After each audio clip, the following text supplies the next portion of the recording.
Ok. What, bonjour à tous, bienvenue encore à notre session de formation sur la suite de ODD pour la Tunisie. Euh, Est-ce que vous regardez la permission de partager mon écran? Valentina, can you give me the right to share my screen? Oh, sure. Yes, thank you.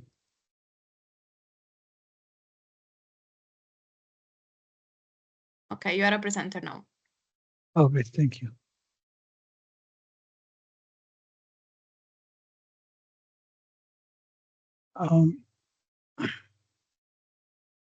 Ok, la fois passée, on avait parlé de suivi de réseaux côtières en utilisant des trois approches.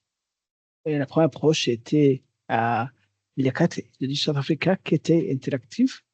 Vous pouvez zoomer sur une région et voir d'une façon interpréter visuellement et la dynamique des traits de côte, comme on a fait comme ça. Et aussi, on avait utilisé des notebooks qui essaient d'intégrer les images Sentinel 2 et Landsat afin de produire la dynamique des traits de côte et afin de comprendre l'érosion côtière. Bien sûr, et on n'est pas arrivé au point d'identifier, de quantifier les impacts sur tous ces infrastructures côtières et aussi les écosystèmes côtiers.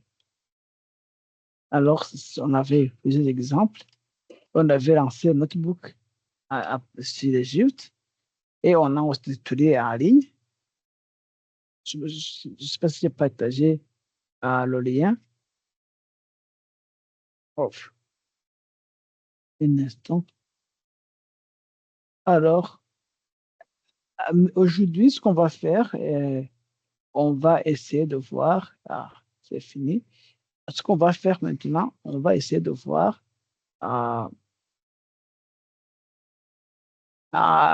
l'artificialisation qui va s'exprimer en forme d'utilisation des proxys qui sont surtout les indices de l'urbanisation, surtout NDBI, l'indice des zones construites par différence normalisée et l'indice des surfaces imperméables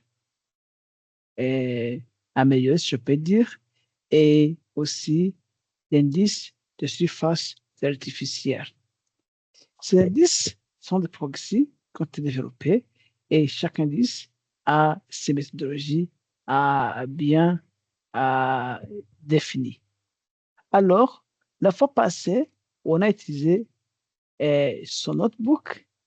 Moi, je le préfère parce que c'est facile et ça va nous donner des résultats de façon directe. C'est un notebook qui est développé par l'équipe de Africa qui va utiliser les images Sentinel-2 pour le suivi de l'expansion ILIBEN. Ici, l'hypothèse en est que l'expansion ILIBEN va toujours ensemble avec l'urbanisation. C'est-à-dire que plus nous transformons les zones d'îlots en zones urbaines, plus nous essayons d'asphalter ou d'augmenter le nombre de toits dans cette région. Alors, ce notebook utilise les images Sentinel 2,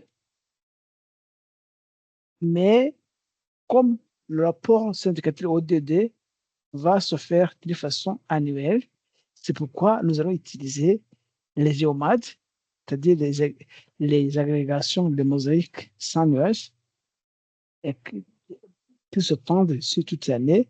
On va utiliser les médianes. Ce qu'on fait pour produire ces géomédianes, c'est qu'on va masquer les pixels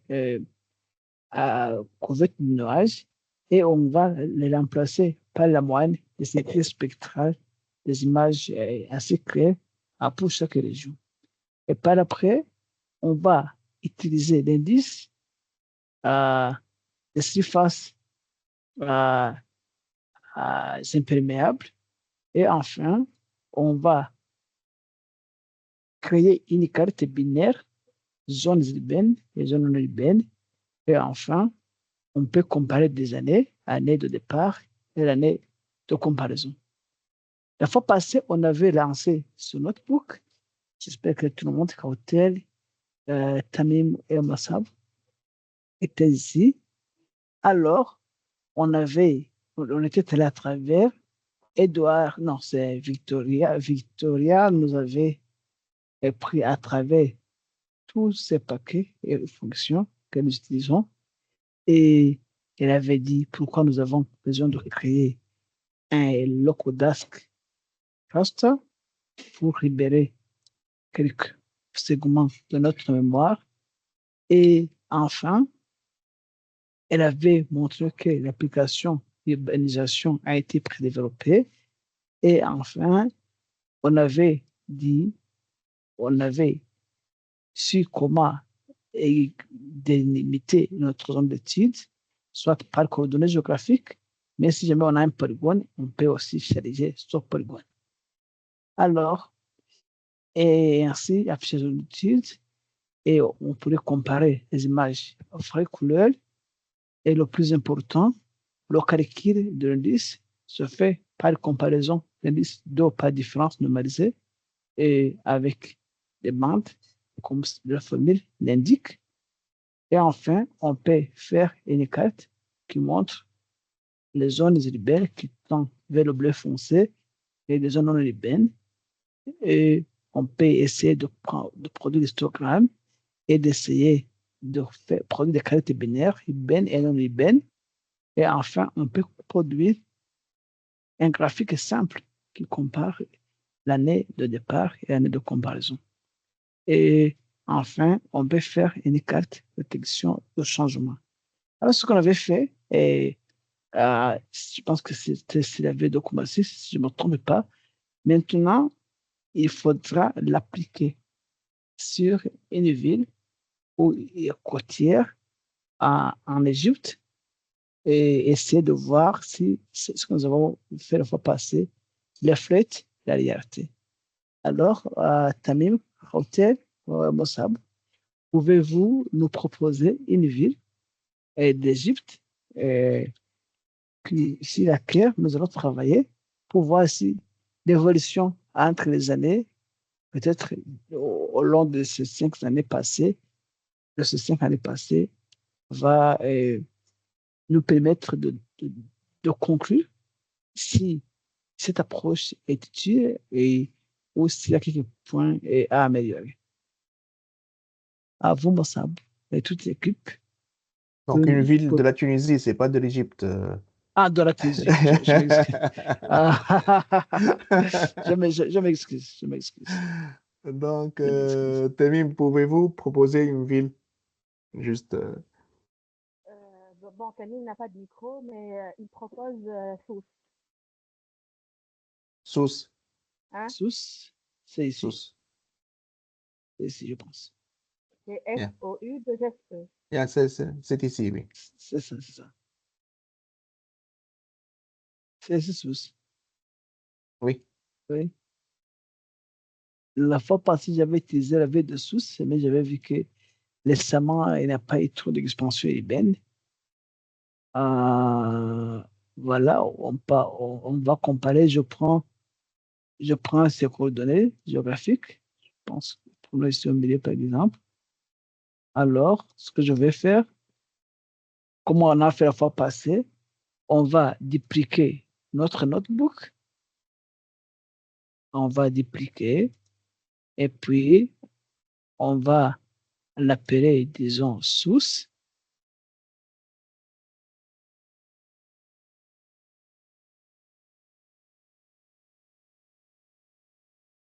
Alors, parce que ça va aller rapidement. Ici, je vais aller dans les coordonnées pour spécifier notre zone d'étude. Alors,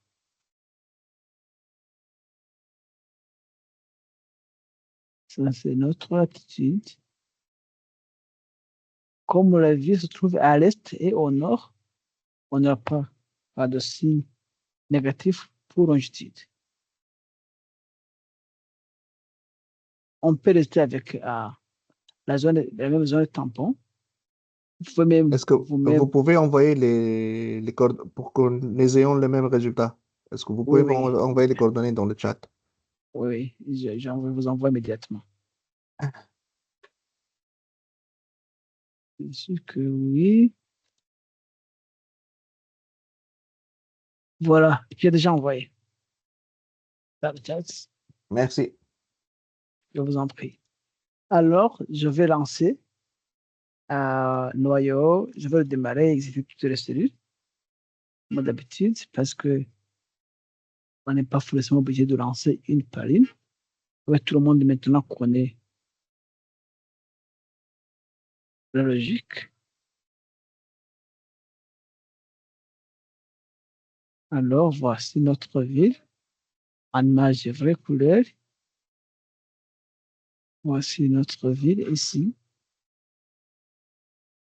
Alors, quand on va comparer les années d'études, on a comparé 2017 à 2020.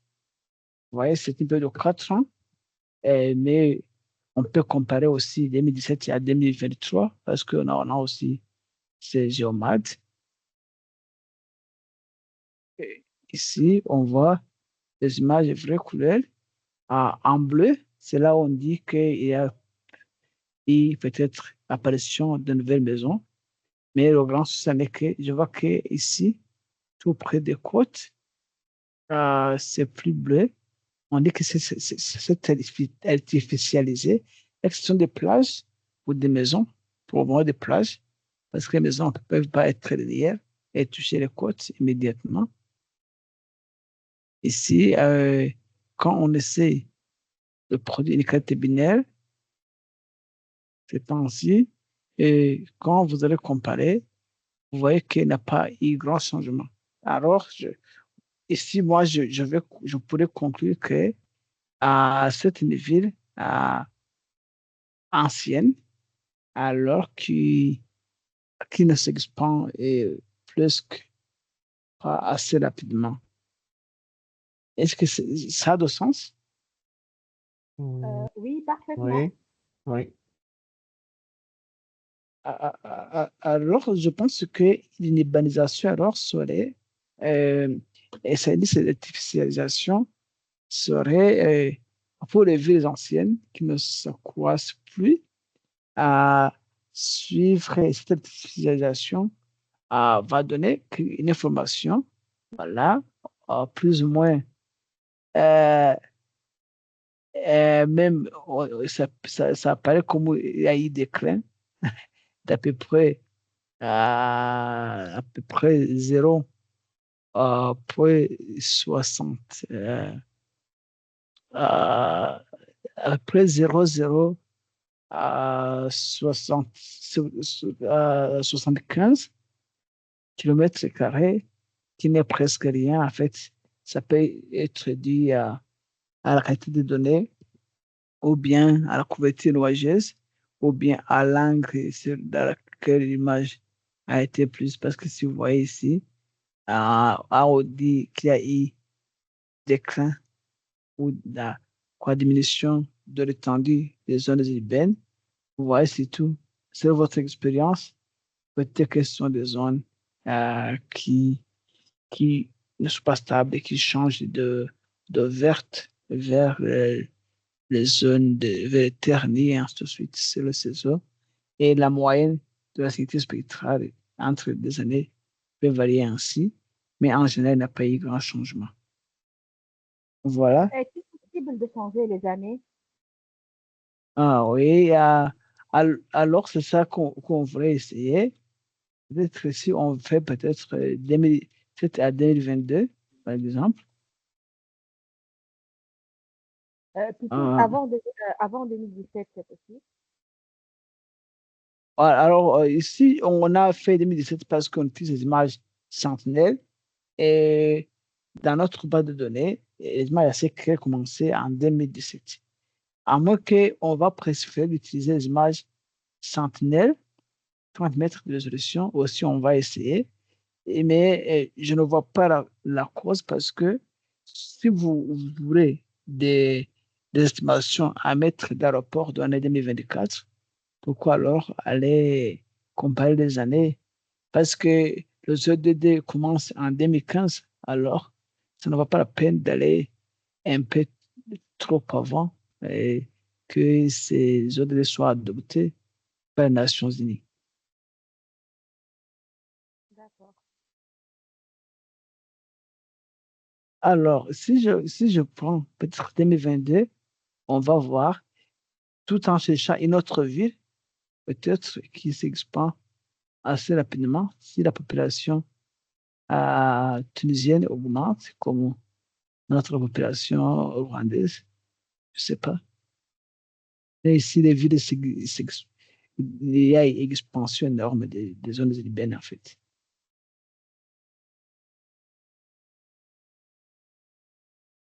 Mossab, quelles sont les villes où il y a eu une augmentation de la population? Euh, Peut-être Hammamet, parce qu'il y a une construction des zones touristiques. Qu'est-ce que tu en Oui, penses? oui, on peut voir Hamamet, oui. Comment écrire la ville, Mossab? It's H-A, deuxième A-M-E-T. M, E-T. Am, comme Hammamet. ça? Hammamet, ok, Oui. je vois.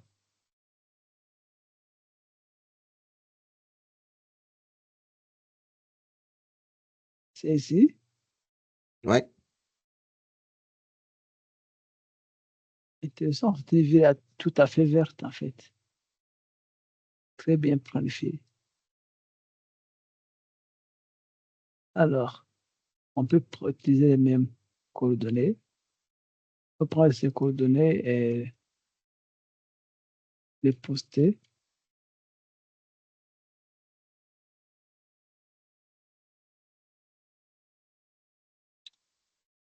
Voilà. Ah, pardon.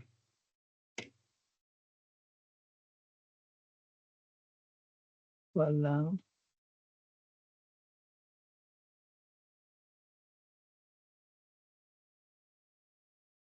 La zone de tempo peut augmenter.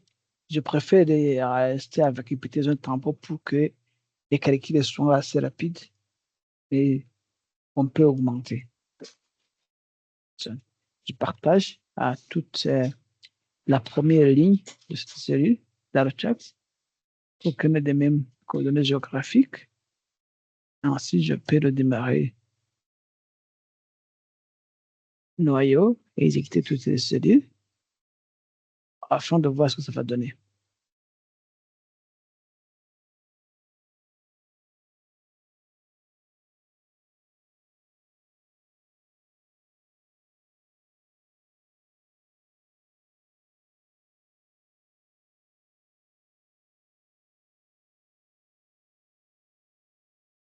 Voilà, ça c'est la ville, Ahmed. Et ici, la carte, on voit que c'est parti du centre à Kony. Voilà, c'est parti de montagne.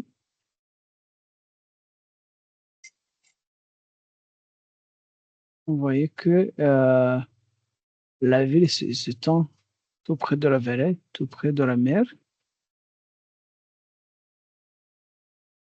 Voilà, cette carte binaire, on voit que euh, il n'y a pas grand changement. En fait, parce que vous avez choisi la ville, il faut choisir la zone touristique. C'est là où il y a la construction de nouvelles habitations. La zone, par C'est exemple, un peu plus à droite. ici,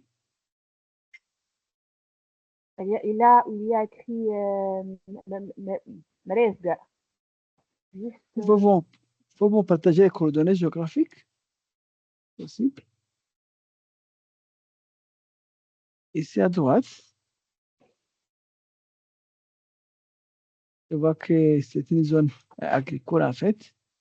On entre on est dans un milieu agricole.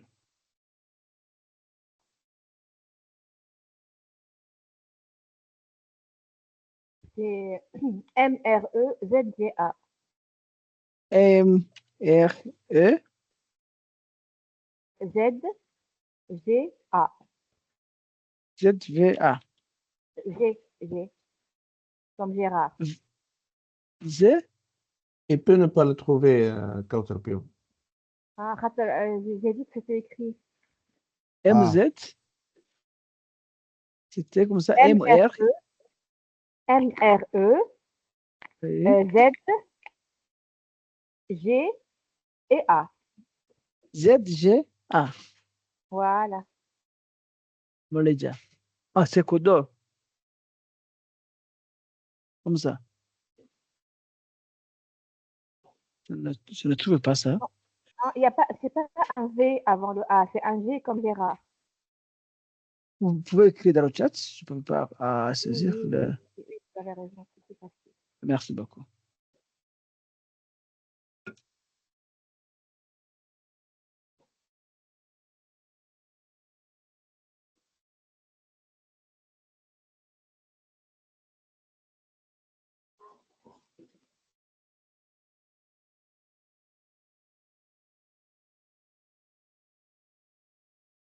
OK. Ah, j'espère pas je n'ai même pas prononcé. C'est très compliqué. Merci beaucoup. J'ai bien Ah, réussi. ok. Non, je ne trouve pas. Je ne peux pas trouver.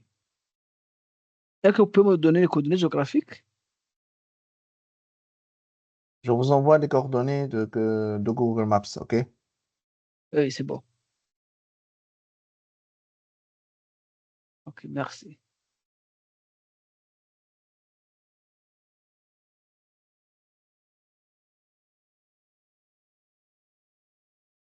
C'est ici, en fait. Oui, à peu près ça. OK. On veut voir. On veut prendre cette ville.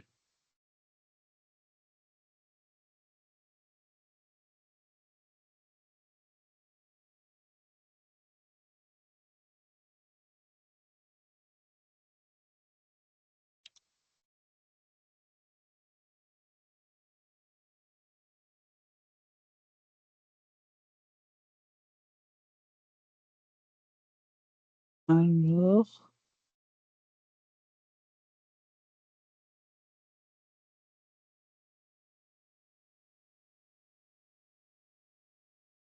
on va aussi diminuer la zone de tampon parce que je vois que c'est tout près de la mer, en fait.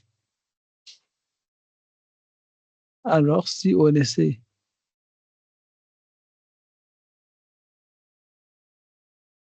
de redémarrer notre noyau,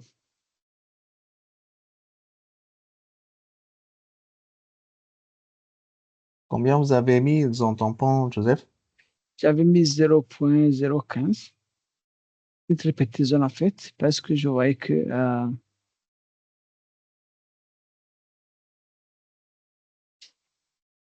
c'est très petit. En cas, je change de zone de tampon. C'est très petit. Je mets peut-être 0.025.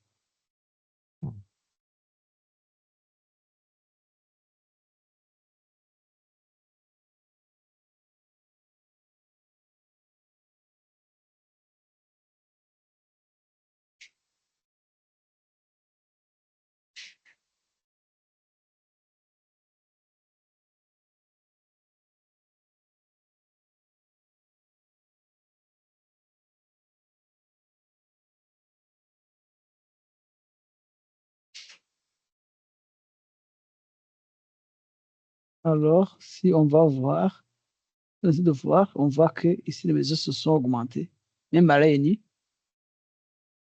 Alors, si on compare les vraies couleurs, on voit que quand les maisons s'est augmenté. Alors, si on va voir si la comparaison des indices, euh, de surface bâtie, si je peux dire. Vous voyez qu'ici, il y a une différence considérable. Alors, on va compter combien de 2 années. On voit que les bâtiments se sont intensifiés vers le centre, surtout ici. Vous voyez que c'était vide, mais de plus en plus plein. On voit que ça a passé de 9,1 km² vers 11,65, à peu près 2 km² par 5 ans. Une période de 5 ans. Imaginez alors s'il faudrait une période de 10 à 20 ans. Et enfin, la carte est ici de changement, ce qu'on avait appelé déclin ou diminution de surface urbaine. Moi, quand j'ai vu, j'avais vu que cette classe amène quelques confusion parce que ce qu'on a appelé déclin urbain, j'avais marqué que c'est toujours dû peut-être à l'instabilité, évaluation ou variabilité de la couverture de terre, pas forcément que c'était bâti et que c'était démoli après, mais parce que c'était peut-être avant, c'était la terre nue et par après, sa végétation. Et alors, j'avais discuté avec l'équipe scientifique pour voir comment filtrer pour rester qu'avec une classification binaire des zones qui sont restées urbaines et les zones qui ont été urbanisées. Edouard et l'équipe m'avaient dit qu'ils vont travailler là-dessus. Et Edward, are you around?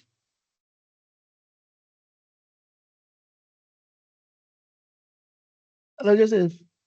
Hi, Edward. Good afternoon. Good afternoon. Actually, I was raising my concern here about urban decline and urban growth, and area that remain urban. Would you think this thing you call urban decline want to cause some bias in our analysis? Yeah, so I think with the urban decline, mostly sometimes it's the vegetation purposes. So because you are comparing 2 years, maybe the baseline, there was buildings there, but right now, the final image, probably they started growing a lot of vegetation around this one. And the satellite images actually picks vegetation more as compared to buildings. And that's what actually brings the urban decline. It doesn't necessarily mean that there wasn't any building. It could be that there was a building. And probably also maybe for the past years could have been a place, a bare land that was actually shown was picked as an urban, but right now there's bare land is no longer there. So that's what urban decline actually comes in here.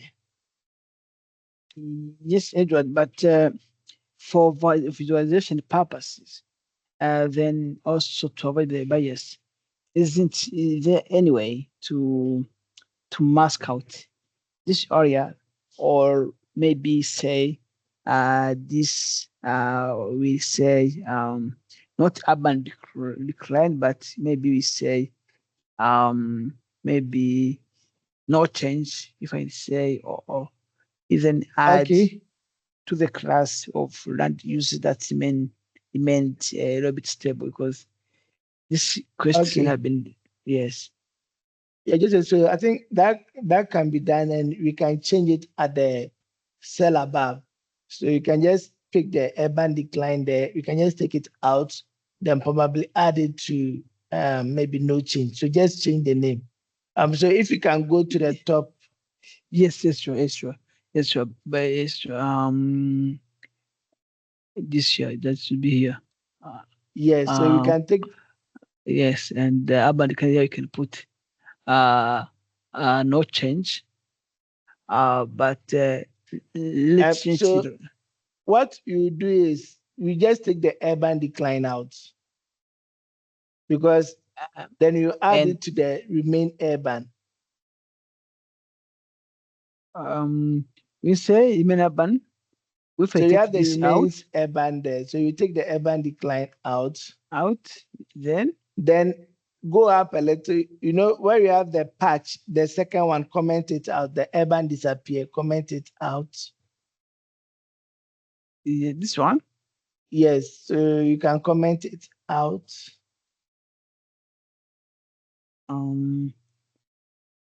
Perfect. Now let's go to the urban decline dot plot. That one also you have to comment it out. American dot plot. Down, where is it? No, go up a little bit. Yes. So okay, so Joseph, instead of changing this one out, let's change the urban disappeared. That keyword, let's change it to dark gray. No, but which in any ways that one solve the question because the problem because if we are showing this graph, I read this last night actually. If I show this graph of two classes and when I want to visualize something here, we are kind of showing the three classes. So I did this one. If we mask, that should be for the visualization purpose. But we want to add this surface, this area to either the may and it changed. For me, I think Yeah. it should have a kind of three classes. We say remained urban and it changed other and it changed land uses and also urban growth. Then this white color, which is symbolizing other land uses that remained unchanged, will say will remain as a class, and it will include the urban decline, and we may with the other two classes. And I think this is something we should change together before we go for the training. No, okay, Joseph, that can be done, and we can tweak it Yes. for the training. So, but Yes. after this session, we can have a catch up and just work Yes. those things out. Yes, please. Thank you. No worries, Joseph. Thank you. Moi, ça, pardon, je suis désolé parce que j'avais remarqué ça, que la classe, le nombre de classes ne fait pas les statistiques. Et ce qu'on a visualisé, du graphique, on avait des classes, mais pour visualisation, on avait amené trois classes. Même si on doit masquer, il faudra toujours compter ça statistiquement parce que ça va influencer la surface et les estimations à mettre dans le rapport. On va adapter ça, on va ajuster ça, c'est quelque chose seulement d'ajouter une autre classe, d'autres occupations de terre qui vont rester intactes, et aussi on va faire addition avec ce qu'on appelait l'émission, oui.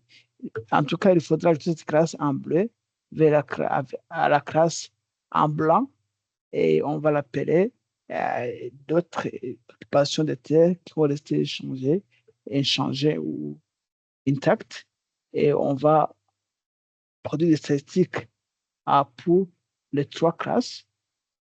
Et enfin, on va aussi produire une carte pour les trois classes. Parce que ça, c'est très important. Parce que si on est en train de cartographier les surfaces artificialisées, il faudra aussi les comparer aux surfaces non artificialisées. Et c'est pourquoi on en a toujours besoin.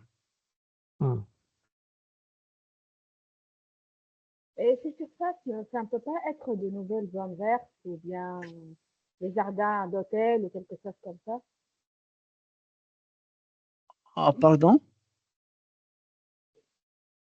Les surfaces, ça ne peut pas être des zones vertes ou bien parce qu'il y a le golfe à Hammamet, des zones de grandes zones vertes, ou dans les hôtels aussi, il y a des terrains de golf.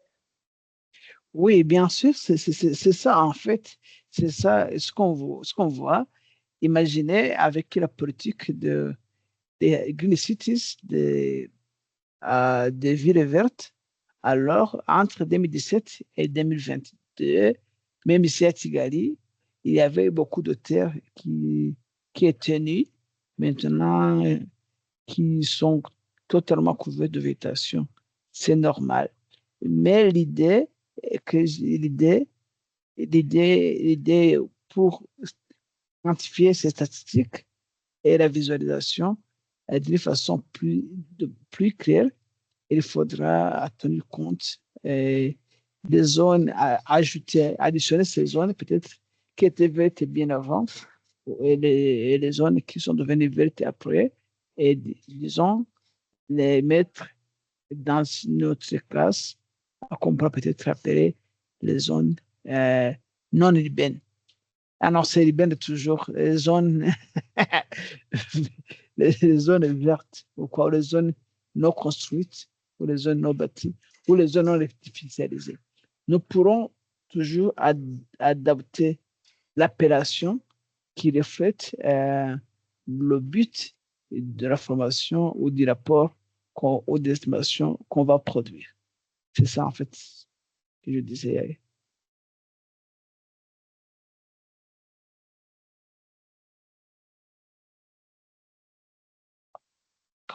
Est-ce que ça a du sens? Oui, ça a du sens, mais je pense que, comme on a dit l'autre fois, la validation terrain est indispensable parce que ça éclaire beaucoup de choses. Ah, bien sûr que oui, bien sûr que oui. C'est pourquoi d'ailleurs on disait, si on a des données de terrain, on peut comparer immédiatement. Ici, on pourrait extraire cette carte immédiatement ou bien valider avec les données de terrain et faire une matrice de confusion, voir combien de faux négatifs à combien de faux positifs qu'on a eu. Et maintenant, on sera assez sûr des résultats que nous aurons produits. Oui, parce que franchement, sur la côte, les, il y a beaucoup de points qui sont bleus et ça laisse un peu à réfléchir. Ça. J'ai Ah beaucoup oui, de doutes. Ouais. oui, bien sûr que oui. Peut-être que ce sont des zones, de temps en temps, il y a du sable, même des zones rouges, qu'on dit Urban Grove. Ici, on est en pleine mer, on dit que peut-être que c'est du sable. En vert, peut-être que c'est la végétation ou il y a eutrophisation des eaux. Alors, je pense que si on tourne ici en haut, si la carte est active, vous voyez, si on voit ici sur le côte, vous voyez ces trucs en blanc, c'est quoi alors? Ce sont de quoi? Waves. C'est des ondes d'eau. Alors qu'ici à côté aussi, on a du sable. Alors, ça peut aussi biaiser les résultats. Et quand on voit ces végétations, ces plantes, et ici à côté aussi, ça peut causer euh, quelques ennuis. Ou bien, la fois prochaine, ce qu'on va faire, si vous avez une carte de la ville, ou bien secteur, ou bien, je sais pas, commune, ce qu'on pourra faire, on pourra masquer les zones aquatiques et commencer immédiatement avec les zones terrestres. Comme ça, on va diminuer le biais qui est dû à l'effluence des eaux peut-être polluées ou bien du sable autour des plages. Ces erreurs sont fréquentes même si pour notre produit à Cosilance, parce qu'aussi on a vu là où on confond des terres et eau, végétation, et ainsi de suite.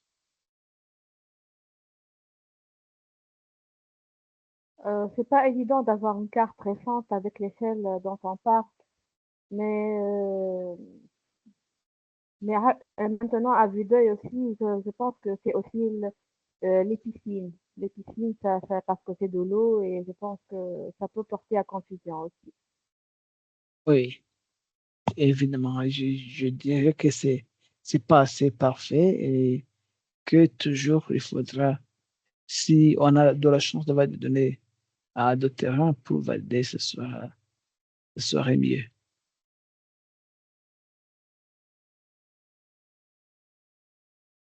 Oui, vous avez raison. Je vous en prie. Ah, et Mossab, est-ce que je peux continuer vers l'autre notebook?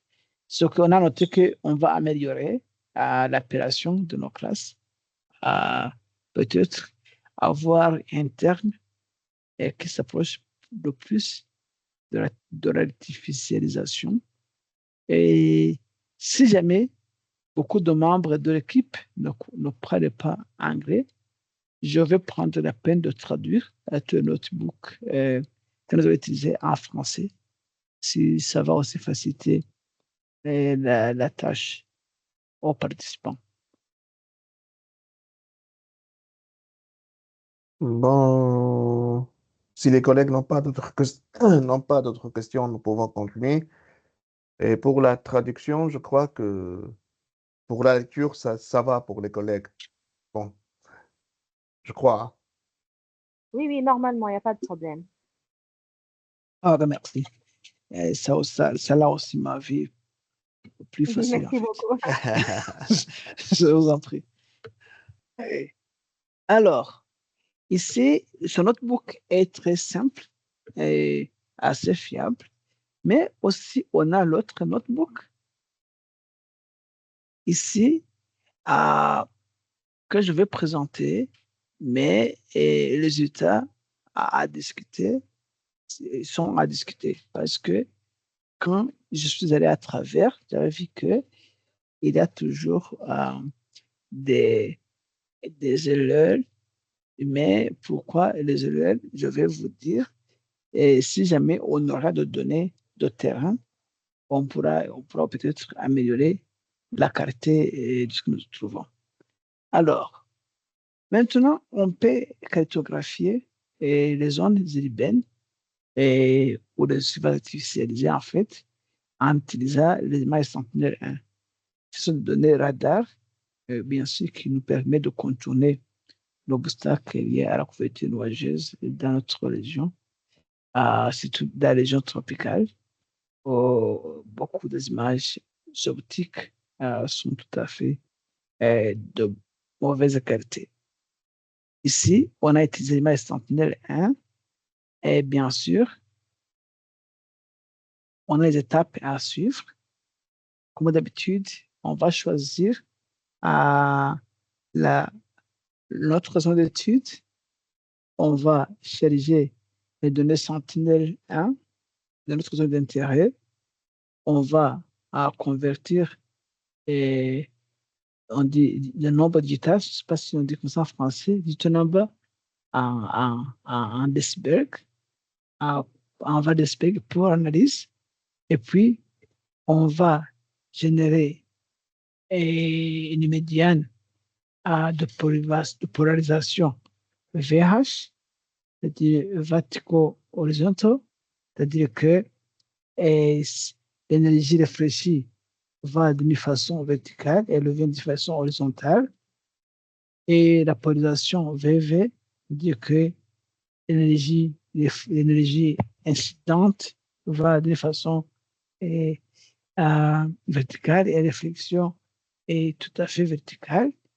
Et on va créer euh, des classes d'occupation du sol en utilisant une approche K-min, c'est-à-dire que K, ça veut dire le nombre de classes.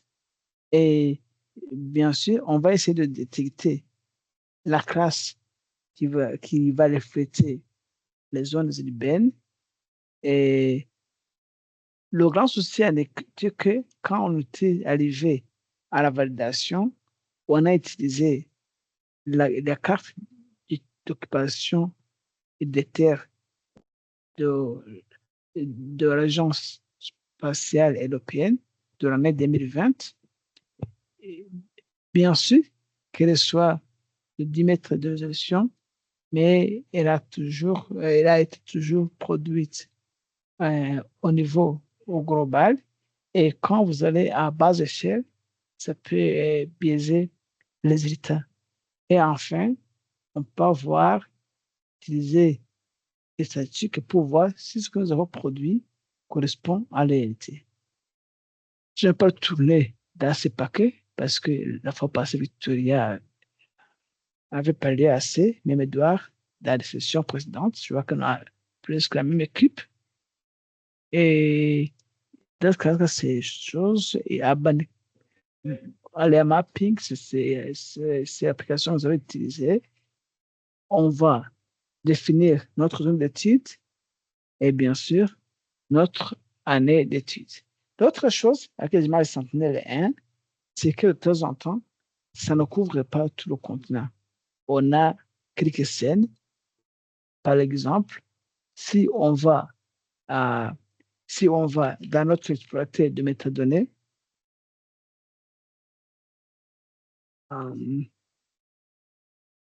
et plateforme, alors on a ce qu'on appelle explorateur de métadonnées, Data Explorer. Ici, on veut voir pour une région, on veut choisir un produit, disons, si Landsat Sentinel 1, par exemple, alors on peut voir pour une région, disons, donner si on a couverture de données Sentinel 1. Par exemple, si on va aller vers la Tunisie,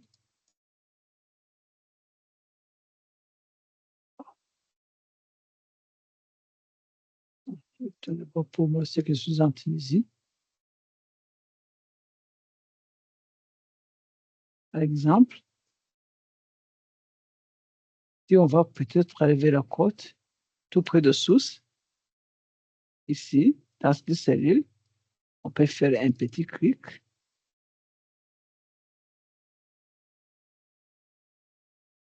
Et voir les données Sentinel 1 qu'on a pour ce point.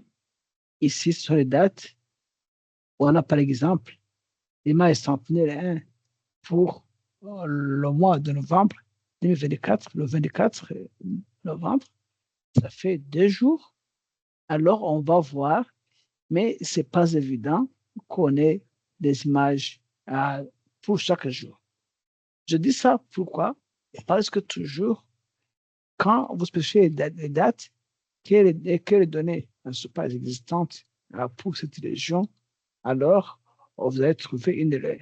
Il faudra toujours vous assurer que la date ou le pas de temps que vous choisissez a des données dans notre base de données pour votre région.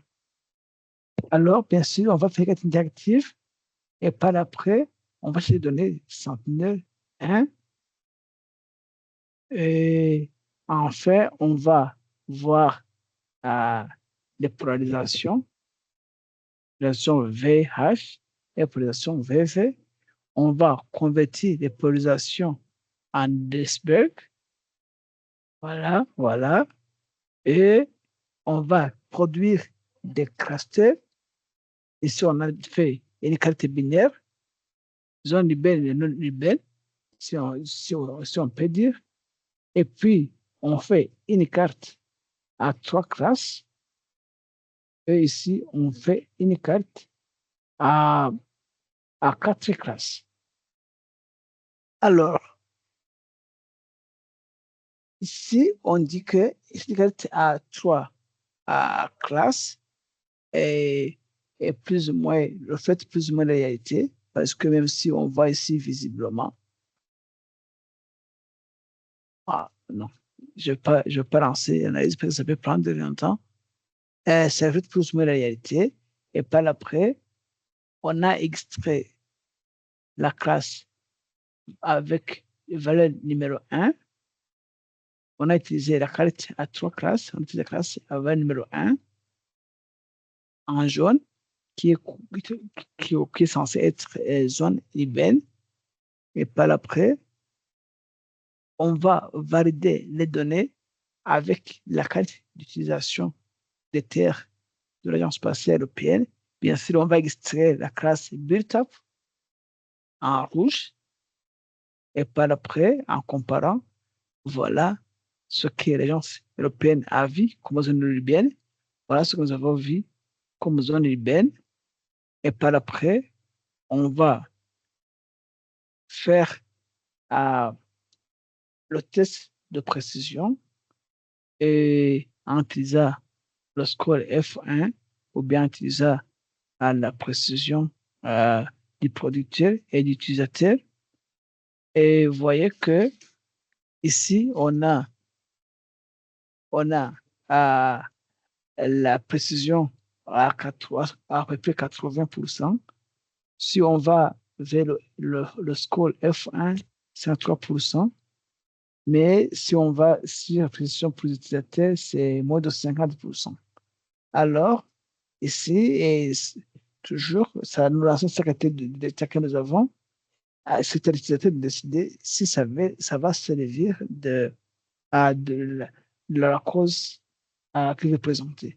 Mais quand on va afficher, une carte de confusion, si on peut dire. Ici, vous verrez que on a beaucoup de fausses négatives, beaucoup même. Là, on dit que ce sont là où on a dit c'est pas urbaine, alors que c'était urbaine. Et on a aussi beaucoup de fausses positives. Alors, et enfin, vous voyez que les prédictions ne sont pas assez claires. Ici, l'heure est dit à 3 choses. La première chose, est que l'approche utilisée K-means n'était pas assez fiable. Pourquoi avons-nous choisi 3 classes au lieu de 4 ou 5? Ça, c'était pas assez clair. C'était un peu subjectif. Deuxièmement, c'était que les données de validation reçues d'une carte globale de l'occupation du sort par l'Agence spatiale européenne n'était pas aussi assez fiable quand on va à petite échelle et, et ainsi de suite. Alors, ça aussi, c'est un notebook qu'on va améliorer et qui va toujours informer l'artificialisation et les dynamiques urbaines en Afrique, surtout dans les régions tropicales à grande couverture nuageuse. Je ne sais pas si ça peut nous aider durant notre formation, mais on peut aussi tester sur une ville en Tunisie afin de continuer vers le dernier notebook. Et puis, on va prendre des décisions après et vous allez donner des commentaires, des feedbacks, comment adapter pour répondre aux attentes de la formation.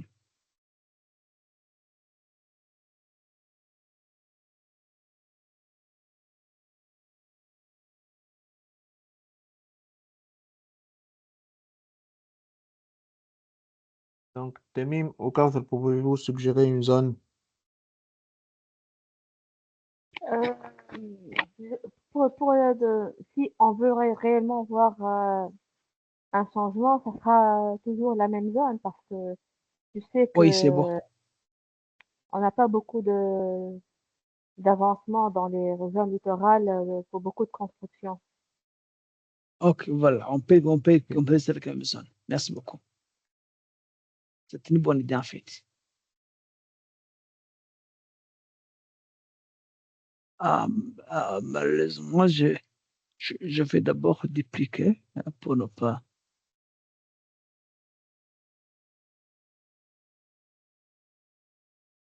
Je vais dupliquer. Et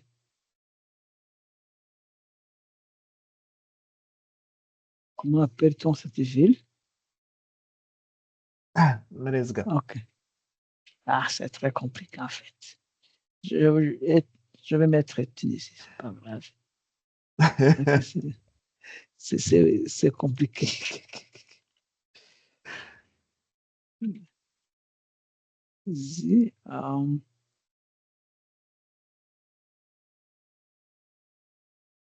Alors, ce que je vais faire, je vais aller ici en bas. Alors, c'est la même chose.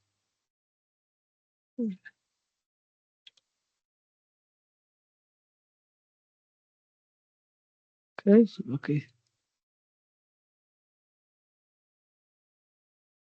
Alors, je vais lancer. Pas que ce soit de me donner la date. Et ça peut prendre un peu de temps. Et espérons qu'on aura aussi des données pour notre zone d'étude. Sinon, on va le visiter. Et notre.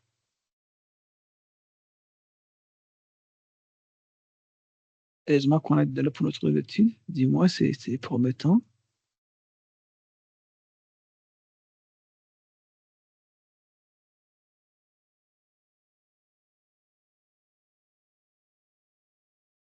Voilà, classe binaire. Moi, je vois que si nous utilisons classe et classe, ça va nous donner plus de précision que l'utilisation de des classes, par exemple, ici.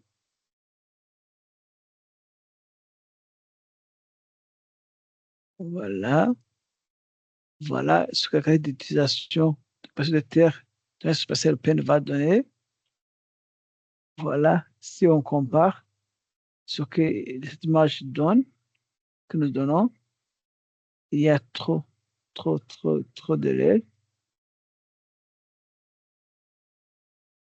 Alors, ici, c'est comme si on avait pris notre classification avait pris, disons,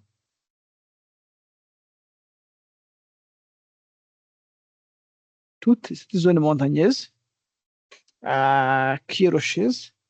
C'est comme si notre classification l'avait confondu à une zone urbaine, en fait.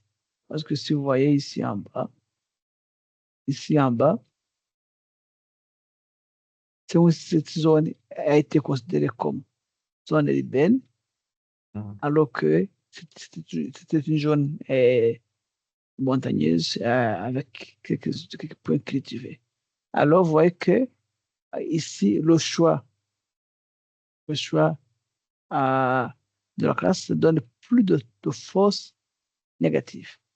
Alors, ce que je viens de remarquer, c'est que s'il fallait utiliser cette classe, cette classification à quatre classes et choisir la deuxième classe comme, disons, 4, choisir la deuxième classe comme zone urbaine, je pense que ça donnerait des états assez fiables.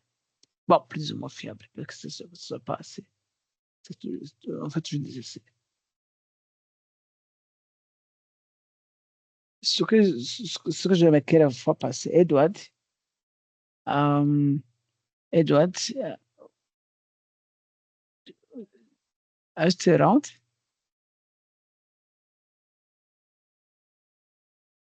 Oh, he went full after lunch.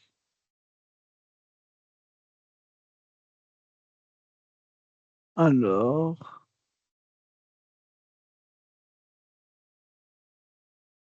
oh,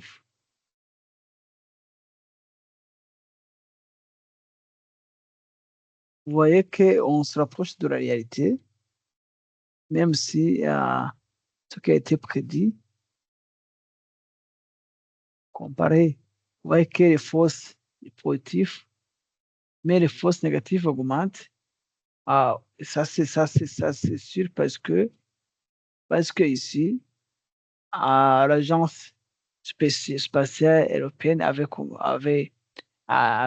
conclu que les maisons étaient comme si c'était connecté, mais en réalité, ici, peut-être qu'on avait appliqué un filtre qui permettait d'approcher les pixels à, en réduisant la distance.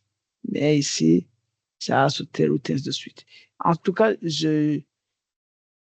ici, j'avais vu que ce notebook peut le servir de ressource et si on essaie de travailler sur la méthodologie de détermination du nombre de classes et bien sûr, peut-être construire notre modèle de cas d'utilisation des terres avec des points acquis sur le terrain et enfin extraire la classe des zones bâties avec précision et en fait prendre d'autres points pour la validation. Je pense que ça sera un bon notebook et qui va donner des données moins biaisées.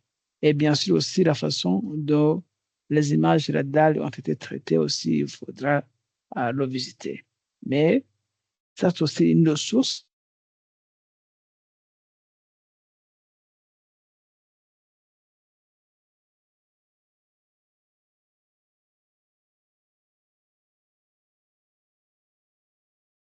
pour avant notre formation. Joseph, ça a coupé un petit peu, hein. Maintenant, vous écoutez. Oui. Ah, merci. Je suis désolé. En fait, je disais que ici, l'outil que nous avons, ça montre beaucoup de faux négatifs, beaucoup de faux positifs, mais du moins, quand on a les images là-dedans, c'est fiable parce qu'on peut les utiliser pendant toute l'année. Mais vous voyez que, comme on a validé un test de l'occupation des terres de l'Agence spatiale européenne, et qui est global, en fait, et ça a aussi biaisé nos résultats.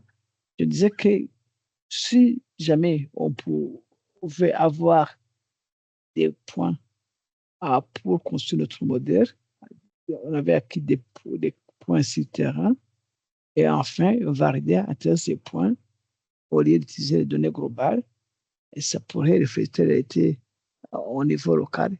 Parce que imaginez, ici, on a quelques kilomètres carrés. En fait, si je veux vérifier à partir du notebook de départ ici, on avait en fait maximum 11 kilomètres carrés en fait. Et voilà. Ça, c'est le notebook peut être utile, mais ça, il y a beaucoup de trucs à améliorer parce qu'il y a beaucoup de subjectivité en fait.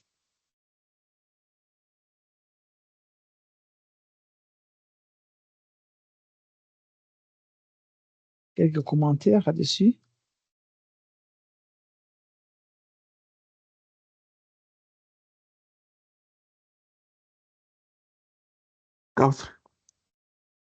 Non, sincèrement, je n'ai pas de commentaires parce que pour la validation terrain, est-ce que vous avez essayé de voir un peu avec les images de Google Earth qui sont les plus récentes, par exemple? En fait, ce que je discutais avec Edouard et l'équipe. Et, euh, c'était la semaine dernière, non, l'avant, semaine avant ce qui est passé. Et on disait que il fallait extraire quelques points de l'image Google Earth et puis valider son notebook, mais aussi essayer d'aller à travers pour voir s'il n'y a pas aussi eu des erreurs pour le choix de la polarisation des images radar utilisées, ainsi de suite.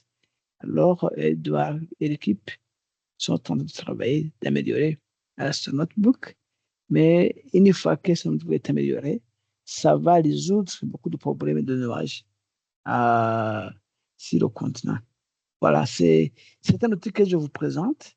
Et alors, ça, le deuxième outil que je vous présente. Je vais présenter aussi le troisième.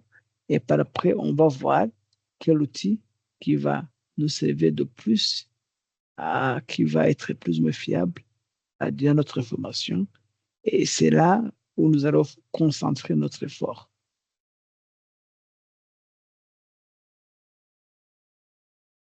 Edward, D'accord. are you back? Merci. D'accord. Edward, are you back? Oh, he's not there. Great. Juste c'est noté. Alors, l'autre, le dernier. Sorry, Joseph, to interrupt you. Maybe you can call him. Actually, not to call him, because actually he's just to tell him that you should work on this notebook I was presenting, because the results it's providing is not reflecting the electronic field, and this was either due to the way the radar datasets were processed. That's one. Also, the way the number of classes was chosen was a little bit subjective. And the third one was that the validation datasets were global. The ESA or the cover map, that also should cause some kind of bias in the validation. So we discussed this last time, and the team is working on it to highlight that this should be a priority if the team was to appreciate this tool. Okay. Thank you. Okay, I will just write a message to him saying that to let us know when he's back, so you can proceed. Yes, sure. Thank you. Thank you. Welcome. Et le dernier outil ici, c'est que beaucoup de gens, quand on va cartographier ou bien faire le suivi de l'artificialisation, on a tendance de choisir un indice juste par hasard. Alors, ici, c'est quelque chose de plus, le plus fréquent, mais qui peut ne pas être la meilleure façon. C'est pourquoi ici, ce notebook a essayé de comparer trois indices. L'indice NDBI, l'indice ENDISI et ainsi l'indice ASI. Et ce sont toujours des proxys de Edward. Are you back? Yes, Joseph, I'm back. Yes. I know that you are babysitting. No worries. Okay. Actually, we were kind of visiting this notebook on the use of Sentinel-1 to map urban areas, and the default notebook was showing that we have chosen the K-mean clustering approach, and we have been using a binary classification. We have been using 3 classes and 4 classes. And when you're going to set the urban areas, we've chosen 1 class. We think it's urban, and also while validating it with the ESA, it was a kind of showing a good, almost good overall accuracy, but you see the for F score and also the user's accuracy, and it's not that good at all. It's something not very promising. And if we try to put this clustering results, the kind of confusion map, you could see that we have a lot of false positive, a lot of false negative. And you are saying that either it's because the choice of the number of classes was subjective, either the processing of data sets was not accurate enough, either the validation using a global land cover map also would have affected the results. And the idea of that, as you said last time during our discussion, shall we use this approach, but using some field data sets may be acquired from one region or from an institution, or even generate some Google Earth validation points from the listed Google Earth images. And this was the concern. And what do you think, Edward? Okay, I think because, let me check the data again. If you can get a validation data set on the ground, that would be great.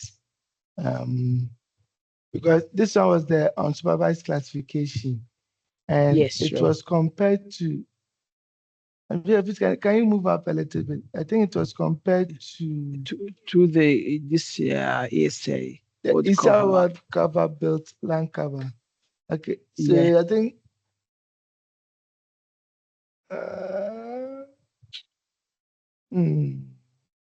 I have to check something. It's been a while since I used this notebook. Yes, I have to check the ESA World Cover resolution. Yes, yeah, actually, it remains 10 meters. I think let's keep this in mind, and I hope we also work on it before we get back to the training. Of course, if the team judges is a better tool, this is something very simple to improve. And also, I think the team, because myself, I attempt to go through all these notebooks because of this training, and I've been identifying a lot of points to be improved so that we could align our work with SDG indicators. Thank you, Edward. Okay, no worry. Joseph, please, I have to drop to join the PDDT meeting.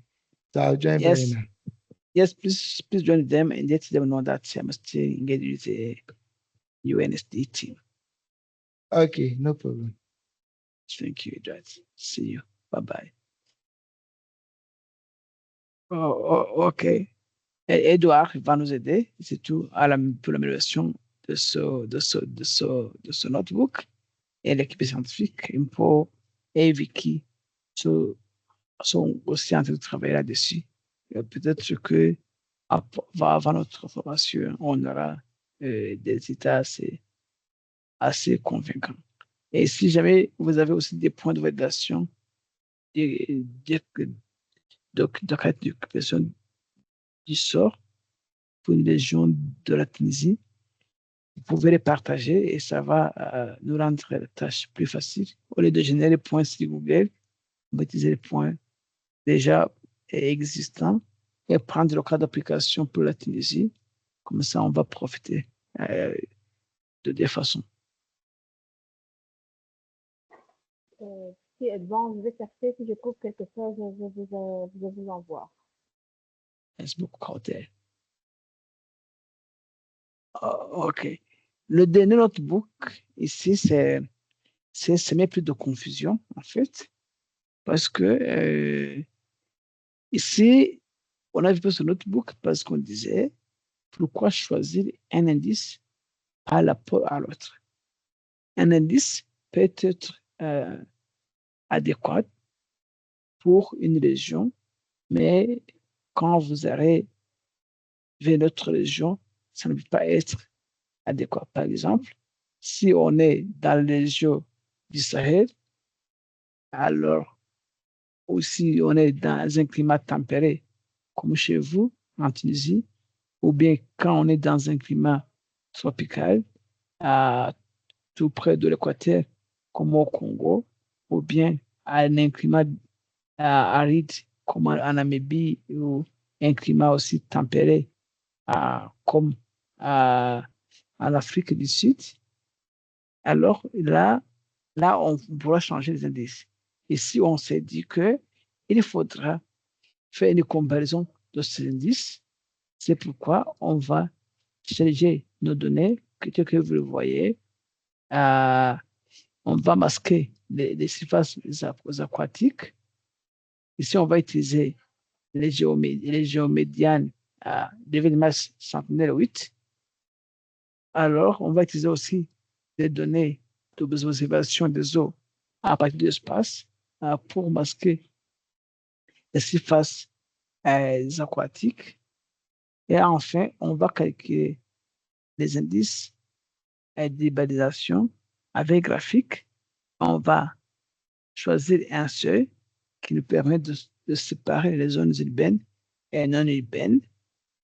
Et on va affiner de prédiction et on va utiliser les données globales, globaux Human Settlement, mais vous voyez que ces données aussi sont de 2014.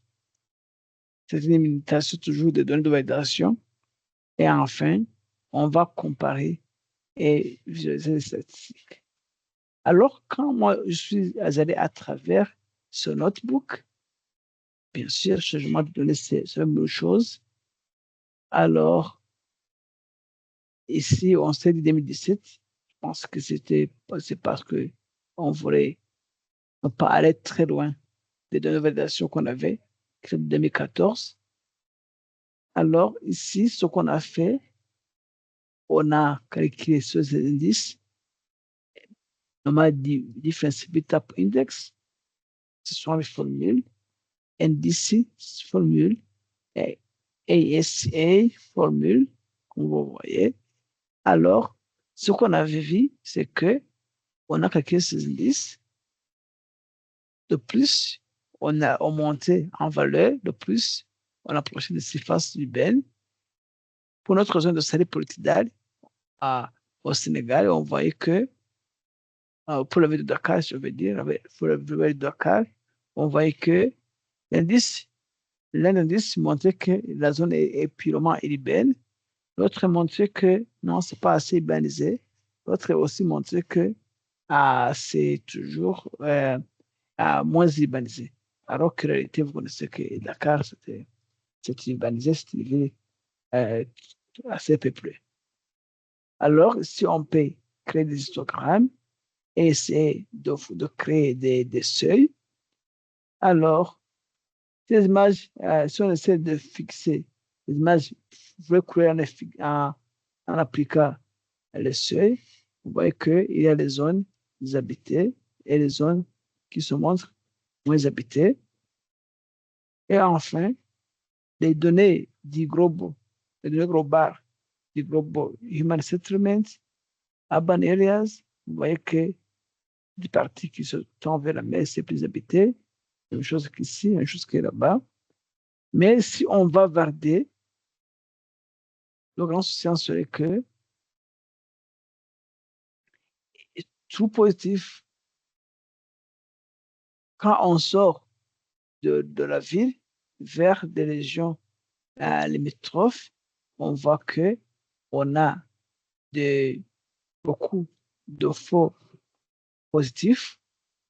Alors, j'ai revisité les données, j'ai vu que Dakar, beaucoup de gens restaient tout près de l'océan, ici, et par après, comme la ville s'expand, ils ont commencé à construire vers la périphérie, et c'est pourquoi, parce que les données de validation datées de 2014, bien sûr, il y avait des zones qui sont urbaines pour le moment et qui n'étaient pas considérées comme urbaines en 2014.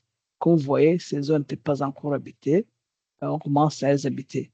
Toujours, ça c'est toujours une limitation de nos validations. Mais le notebook étant d'être amélioré, toujours, on va utiliser des données de terrain qui vont nous permettre d'éviter cette dépendance sur, sur les données globales.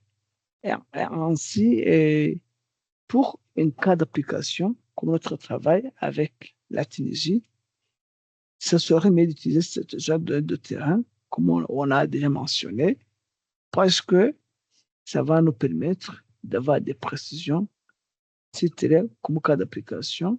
Mais pour le produit global, ça peut aller, mais pour le produit assez précis, pour le produit d'estimation au niveau national, ce notebook va toujours nous demander d'utiliser des données de terrain. Et si jamais aussi on aura quelques données de validation, ça va nous aider à améliorer les résultats. Et voilà, c'était ça. Vous voyez que les notebooks que je vous ai présentés, pour me résumer, le premier notebook, c'est facile, ça va directement, ça pique sur le point. Du moins, on a pu comparer avec les réalités en Tunisie, mais on s'est dit qu'il faudra améliorer pour seulement masquer les zones que nous avons appelées urban decline, c'est-à-dire qu'il y a eu diminution de la surface urbaine. Alors, et si jamais on peut adopter cet outil, ce sera facile et ça va rapidement. Si on va utiliser les données, le notebook, ces données radar, au lieu d'utiliser un nombre de classes choisi de façon arbitraire, il faudra d'abord utiliser un nombre de classes selon votre classification d'occupation des terres. Parce qu'au Rwanda, peut-être on a 10 classes, si je me souviens bien, peut-être que chez vous, on en a plus.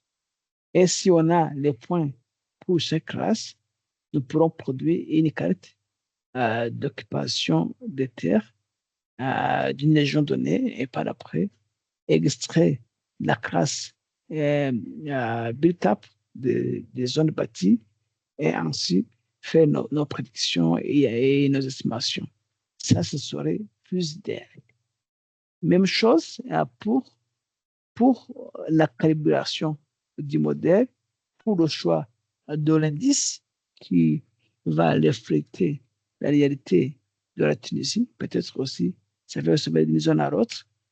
Il faudra aussi avoir ce même genre de données qui va nous permettre de produire une carte d'occupation des terres selon la nomenclature nationale et par après, on pourra extraire les zones bâties et si après de ces zones qu'on va produire des estimations de surfaces artificialisées pour la Tunisie, en commençant bien sûr par les zones et par les points chauds d'expansion urbaine.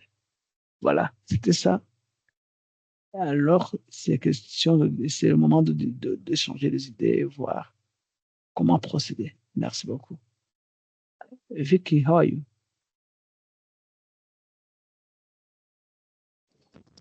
Hello. Hi, Vicky. Nice to have you on the board. Thank you.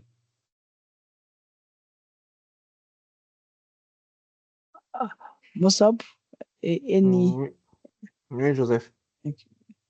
Yeah, thank you. Any comments on this? Because we definitely need to feed data sets to have enough confidence in our results, especially for notebook 2 and 3. Bon, je pose la même question à des collègues, hein, à Kauthar, principalement, parce que Temim, apparemment, il nous a quittés. il est parti. Donc, la validation terrain est nécessaire. Donc, je vais chercher des données pour pouvoir valider les notebooks pour qu'on puisse faire le choix. Donc, il faudra que ce soit des données récentes. Oui, en fait, Kauter, d'un pays à l'autre, et la nomenclature des cartes d'utilisation ou d'occupation des terres varie. Il y en a des pays qui auront 10 classes, d'autres auront 6 classes, d'autres auront 20 classes. C'est-à-dire que pour extraire des zones urbaines, il faudra d'abord produire une carte d'occupation des terres selon la nomenclature du pays et par après masquer d'autres classes pour ne rester qu'avec des zones urbaines seulement. Alors, c'est pourquoi, si jamais vous partagez les données de validation, vous dites, par exemple, pour cette carte d'occupation des terres d'orientation européenne, spatiale européenne, ah, oui, la carte ici. Non, peut-être c'est ça.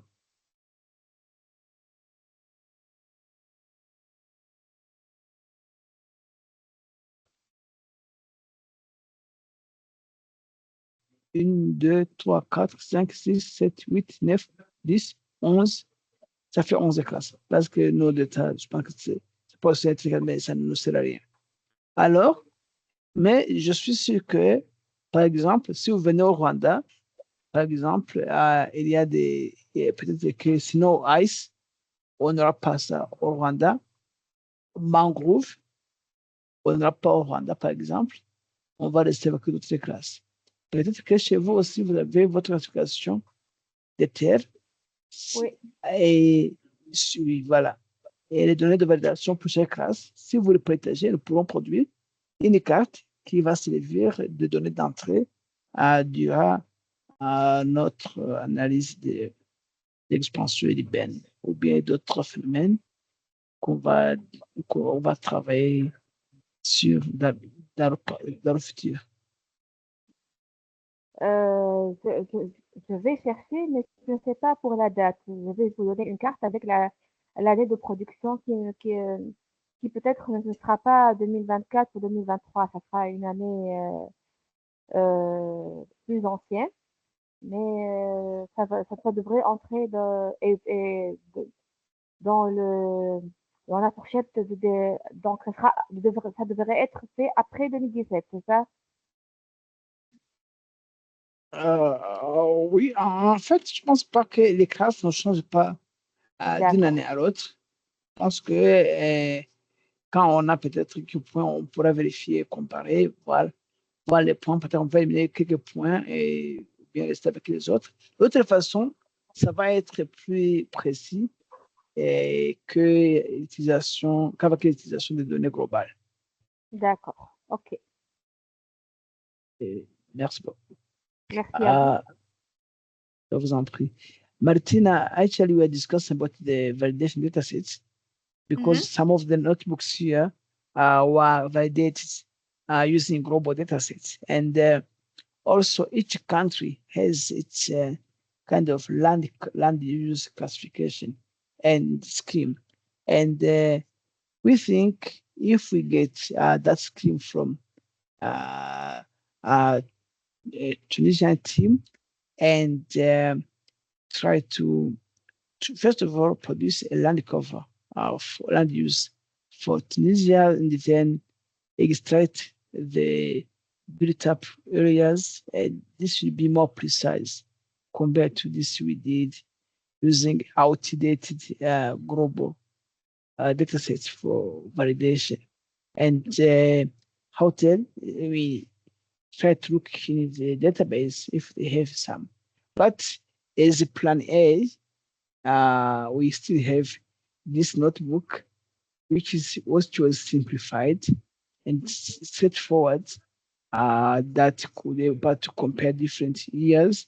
And we agreed that at least it looks a little bit okay. And the realities, especially we should work on the classes and the statistics behind, and also the visualization part to fit it into the target of our work at visualization. Instead of saying urban decline, urban growth, you can say artificial areas increased, NIU, and so on, depending upon the baseline. And you're working with Vicky and Edward to adjust this with the needs of our project here. Thank you. Okay, thank you, Joseph, for this clarification. I agree that using actual data in Tunisia would be better, also because they are going to work with the country data in the in-person training. So if you can work together with Kautar and Taim to use a sample from Tunisia, it would be absolutely great. Oh, good. Thank you. And sorry for Martina. I just noticed, and sorry, you forgot to add Vicky on the invitation, and that's why she was late. Today? So you forgot to add Vicky on the meeting invite. I see, So, because these yeah. invites have been sent like 1 month ago. Yeah, so she's Yes. wasn't included. Sorry, Victoria. I forgot to tell her too. So, so Edward was around and said, now I have at least one of the chance team who will support me if things are tough for me.